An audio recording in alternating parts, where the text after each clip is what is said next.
La redacción científica es la manera en que se materializa, o una de las maneras de materializar la comunicación en ciencia. Y al ser la comunicación científica un estilo específico de la comunicación, es importante primero entender los principios del comunicar para luego ver las cualidades y el estilo de la comunicación en ciencia. Por ende, primero vamos a revisar qué es en general comunicación, cuál es su estructura, cuáles son esos principios que determinan la calidad de la comunicación, la ruptura de estos principios que se van a transformar en barreras y cómo esto, ya hablando en el lenguaje científico, puede ser remontado, mejorado, ya en manera de recomendaciones directas para que una persona que está leyéndonos o escuchándonos, oyéndonos, pueda entender el mensaje que se quiere transmitir. Ese es en el fondo el núcleo de la comunicación, y el mensaje científico es el fondo de la comunicación científica. Entonces, recordando, comunicación proviene de la palabra comunicare en latín, que significa poner en común, compartir. Es decir, la comunicación científica también será el hecho de la acción de compartir lo que nosotros hemos hallado en nuestras investigaciones con otras personas. Es la capacidad de transmitir información que es finalmente la que genera la sociabilidad. Esta información, que es una información que está por fuera de los individuos y permanece por fuera de las diferentes sociedades, finalmente va moldeando a las sociedades, a las culturas en el transcurso del tiempo. El propósito de la comunicación, digamos, podríamos mencionarlo en dos aspectos, ¿no? Uno, que evolucione y se desarrolle el conocimiento, en este caso el conocimiento científico. Y dos, tiene un sentido, un propósito ético, de responsabilidad.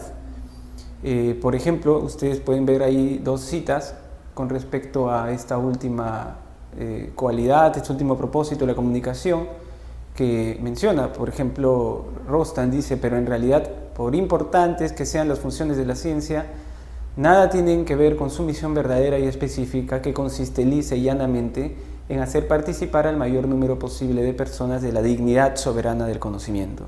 Este propósito de la ciencia en general es llevado a cabo por la capacidad de comunicar que deben tener los científicos.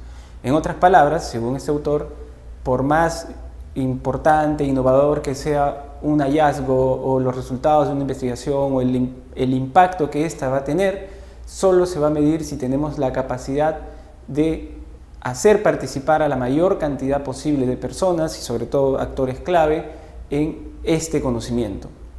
Si no, la ciencia está incompleta.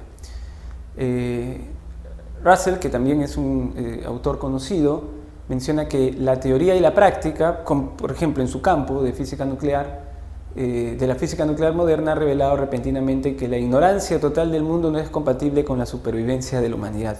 Esto es un ejemplo de repente un poco extremo, pero en el fondo lo que quiere transmitir es que se ha avanzado tanto en ciencia y no sabe en general el mundo que depende de esos conocimientos, y por ende esa incompatibilidad, según Russell, es esa incongruencia es incompatible con la supervivencia, dice, de la humanidad, ¿no?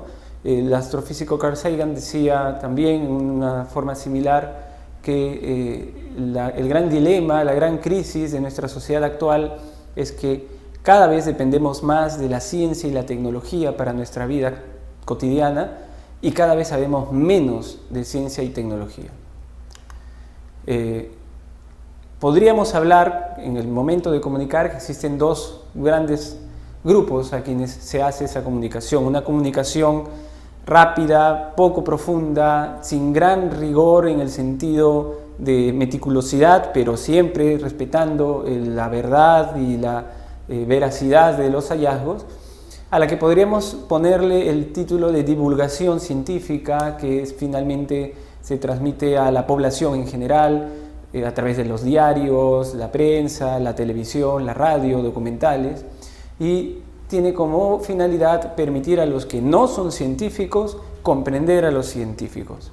Mientras que existe otra comunicación que quizás es en la que nosotros como profesionales, científicos, médicos, estamos un poquito más buscando habilidades, que es una comunicación más completa, mediata, más profunda, que se ejerce a través de revistas especializadas, de congresos especializados, de libros, de textos, que permite a los científicos comprendernos entre nosotros, entre sí. Ambas son dos caras de la misma moneda, porque evidentemente la comunidad científica, para que pueda ir creciendo y generando más conocimiento, necesita comunicarse entre ella, dentro de ella, pero es imposible, por lo que hemos mencionado antes, que este círculo pueda girar, esta rueda pueda girar, si es que quienes no son científicos no conocen también de los hallazgos, por la doble razón que mencionamos al inicio, porque finalmente es el sentido de la ciencia, y además porque el motor muchas veces para que la rueda de los conocimientos científicos pueda seguir girando proviene principalmente de gente que no es científica. Hablo en temas de financiamiento, de soporte político, etc.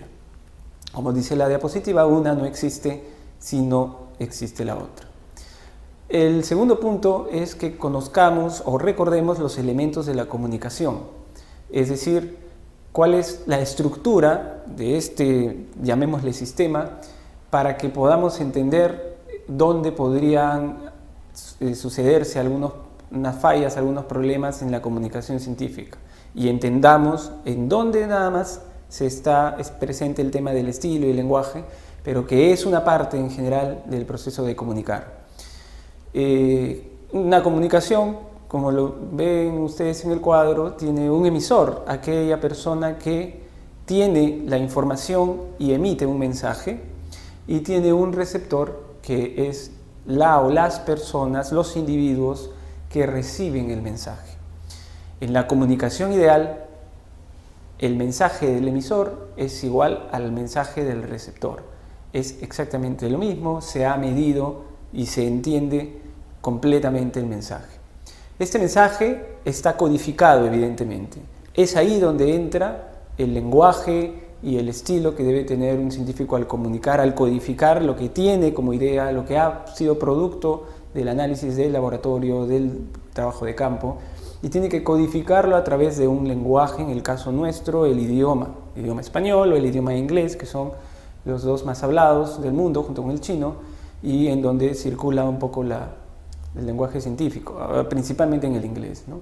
Ese código, que es el lenguaje, viaja a través de un canal, que es el medio físico, en donde se produce este viaje del código, llevando la información que es el mensaje, y llega finalmente al receptor. Y todo esto está inmerso en un contexto específico, un contexto que puede ser físico o puede ser social, puede ser de muchas maneras, que determina a veces que ese mensaje pueda ser decodificado o incluso codificado de buena o mala manera. Todas estas estructuras, todos estos componentes de la comunicación tienen que tener garantía en que funcionen, porque si no, no se lleva a entender el mensaje, que es la forma de medir la calidad de la comunicación. El emisor codifica el mensaje y el receptor tiene que decodificar. El emisor debe tener cualidades para codificar bien el mensaje, y esto es un poco en lo que se va a centrar este curso, pero el receptor también tiene que desarrollar cualidades para decodificar en un contexto determinado. Es decir, nosotros somos escritores, redactores, productores de ciencia, pero también somos consumidores de ciencia, y debemos en otras maneras empezar a desarrollar habilidades y destrezas para decodificar información, que es básicamente leer bien. El control de calidad, decía, es que el receptor haya entendido el mensaje. Es decir, lo que haya entendido el receptor es finalmente lo que importa. Y esa es la manera en que nosotros, como comunicadores científicos, debemos medirnos. No importa cuán bien escribí y qué bonito me entiendo yo, que soy el emisor, sino realmente cuánto se me ha entendido. Hay algunos factores que modifican estos elementos de la comunicación científica en general. En cuanto al emisor, tiene que ver mucho con la formación y la teoría previa que tenga el emisor, y esta le haya permitido primero generar un bagaje informativo necesario como para comunicar, y segundo, las capacidades para codificar. En otras palabras, el manejo que tenga del lenguaje. El propio código, que es el lenguaje científico en este caso, es otro elemento que puede verse modificado por diferentes factores que vamos a mencionar en una siguiente diapositiva. El mismo canal puede tener algunos problemas, ese entorno físico, y el receptor también está inmerso en una teoría, en una experiencia, en una formación previa que puede afectar el mensaje, la forma en que está recibiendo la información que ha sido emitida.